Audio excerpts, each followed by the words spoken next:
Aaliyah, can you just describe what this means given what this team has been through this year and those thoughts that went through your head as the confetti was pouring down and you just reflected on this season? I mean, it means a lot. We put a lot into practice and everything we went through this season, all the struggles, and to still kind of come out with the same outcome that we wanted to coming into the season is amazing, and it just speaks to the character in our team. But I know we speak a lot as players on how much we rely on one another, but we couldn't have done this without Coach and the rest of the coaching staff. You know, they really stuck with us, and even through the struggles and challenges, they believed in us, and they still were there when we took the L's, but they're even more there when we took the dubs, and it feels so much better to be celebrating a win with them. Go front row, Tim. For Aaliyah and Dorka in particular, Villanova had 10 offensive rebounds on you guys early in the game. What really changed in the rebounding mindset to, get even and then score the points in the paint that you did and just dominate in that area? We'll start with Dorka first, then we'll go to Aaliyah. Yeah, I mean, I think kind of we took that personally in the beginning. We just kind of try to figure out, how to, help each other and also find out the way to box them out. And obviously in the beginning of the game, we were not very successful with that. So, I think that was an emphasis put on that we have to, get the defensive rebounds and box out. And I think, as that game went on, we took advantage of that and just kept pushing the ball and, get some easy post-ups and easy scores in the paints. But that's just a quick, switch of mindset and just be more physical and find a person to box out. Yeah, everything that Dee mentioned, I think that, we knew that they were going to go on a run and, that happened, but we knew that we were going to bounce back and be able to converge off their turnovers or off our defensive stops. We got Dom here in the front row, and then we'll move to the third row. Lee, I'll ask you because you've been here the longest, but when Coach said the things that he said last week, essentially that he didn't want to hear any more talk about fatigue or injuries or those things, that he wanted that discussion to kind of go away. How did the team take that? How did you respond to that? How did the team respond to that? I think that we responded well given what we did tonight. I think that we knew going into postseason it's going to be harder games. We were playing all the teams that we've matched up against the whole season. We just really had to lock in and come in with an aggressive mindset that we knew that we wanted to get the job done here so that we can move on into our next, postseason win. Here in the third row. Lou, this was your first Big East tournament. What emotions are going through your head when the confetti fell, and what does this championship mean to you? It feels special, winning one conference championship last year and then in another conference this year, a year apart. It feels really special, doing with this group of girls here. They just, right from the beginning we had a great chemistry, and they just included me really well in the team. And I think that all the hard work that we had and all the struggles and the challenges that we've been through during the whole year, it's just really rewarding, and it just feels special to do it with my teammate, the whole coaching staff, for my first and only year here, and I'm just really happy. Right here in the same area, one seat over. Dorka, the third quarter that you guys were able to have, just coming out in the way you guys were playing offensively, just what was that mindset coming out of the locker room, and then to see AZ knock down those three-pointers there in that quarter? Just how good was that to see her get those to fall? Yeah, I mean, I think just coming out of the locker room, we had that mindset of Villanova is a really good team. I mean, they showed that they can come back from being down a lot. So we just wanted to make sure that we come out really strong and just in that first few minutes get some easy buckets, get some stops. And I mean, it happened. I just felt like our flow was really good. And, we knew that if AZ misses a lot of shots in the first half, it's going to go in the second half, and it was nice to see her, smile when that first shot go through. And after that, it's just going to fall for her. But, it's good to have her back. I mean, she's just, even if obviously not scoring a lot of points, she's still putting a lot of, effect into our offense. You can't leave her open. It gives us spacing in the paint, getting a lot of paint points, and she's just always being involved, and and also in the defensive end, she's making a difference. So her and Carol, having them back has been amazing. Just having all 10 players is really special. And this is the perfect timing to, have our whole team back. So I'm excited to see how we're going forward. Right here in the third row.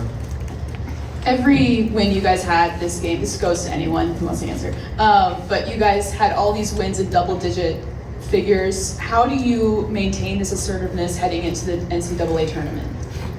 Who wants to take that one?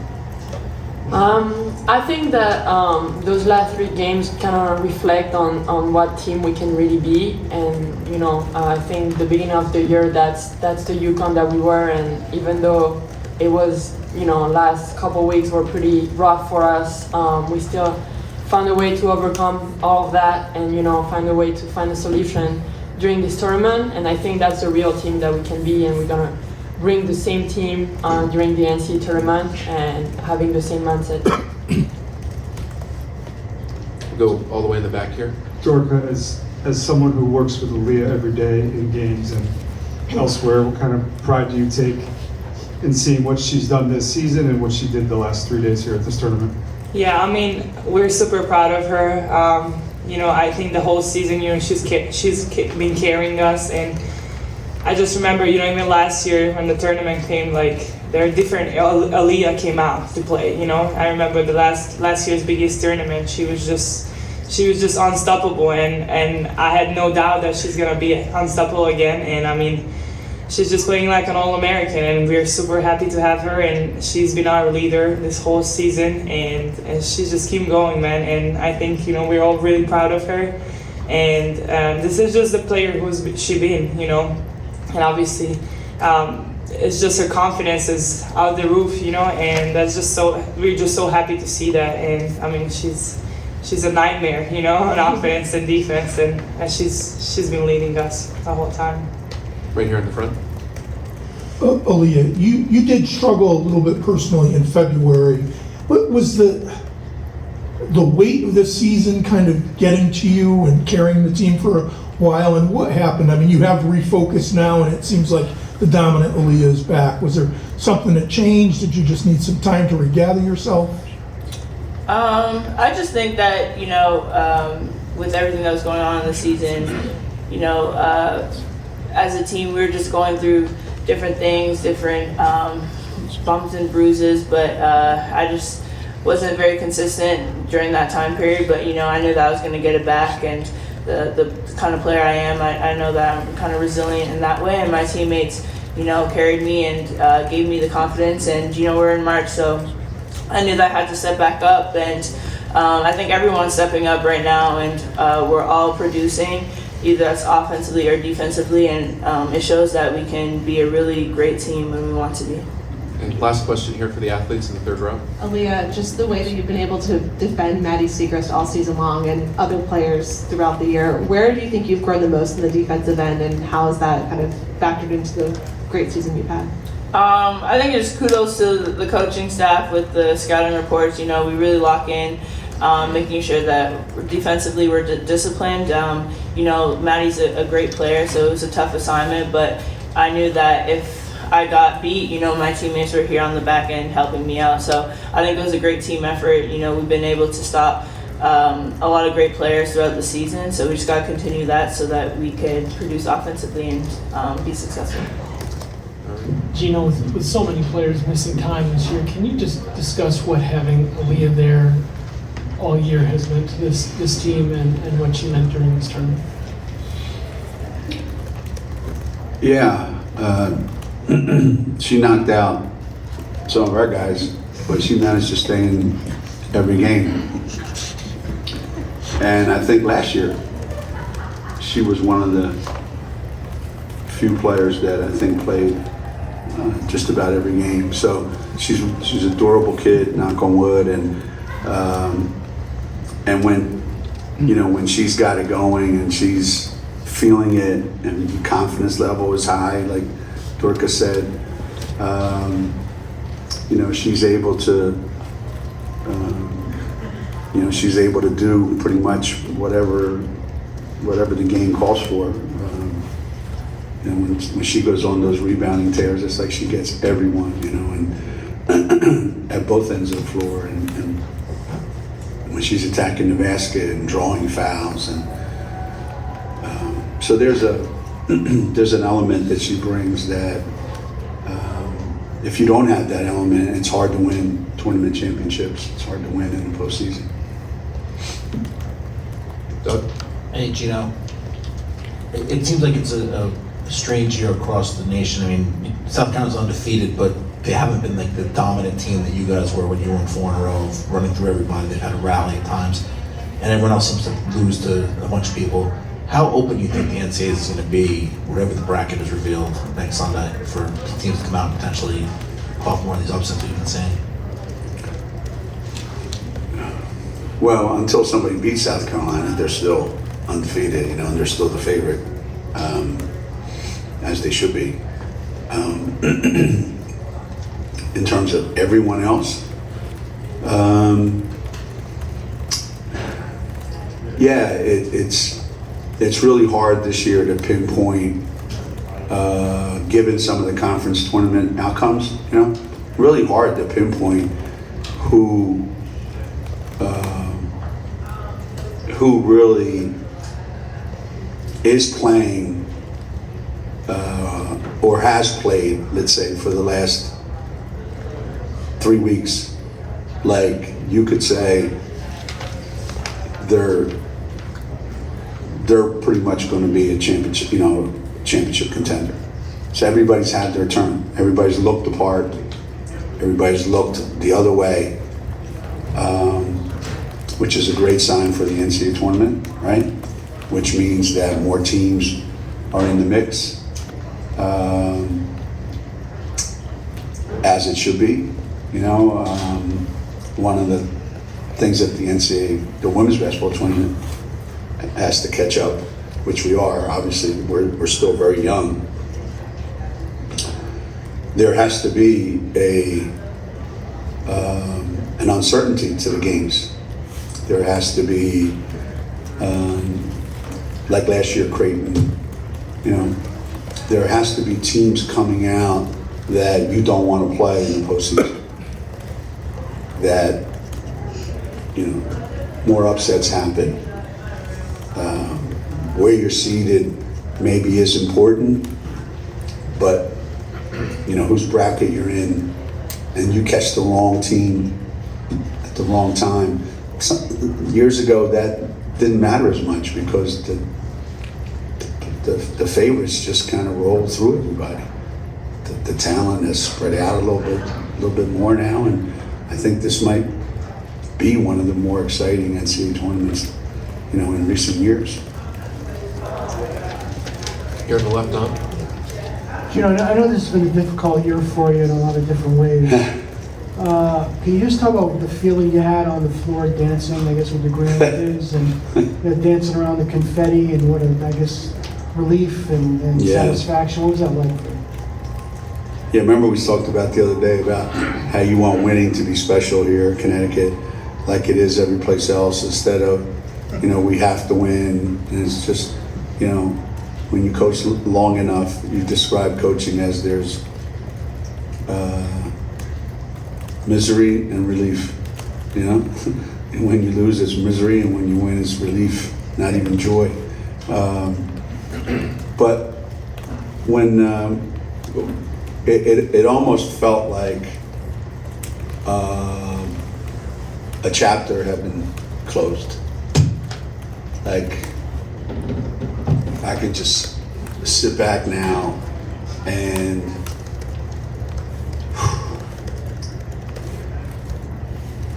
really let everything like wash over you that you've been holding in. So many things have happened on and off the court this past season, personally, team-wise, everything. That to get to this point,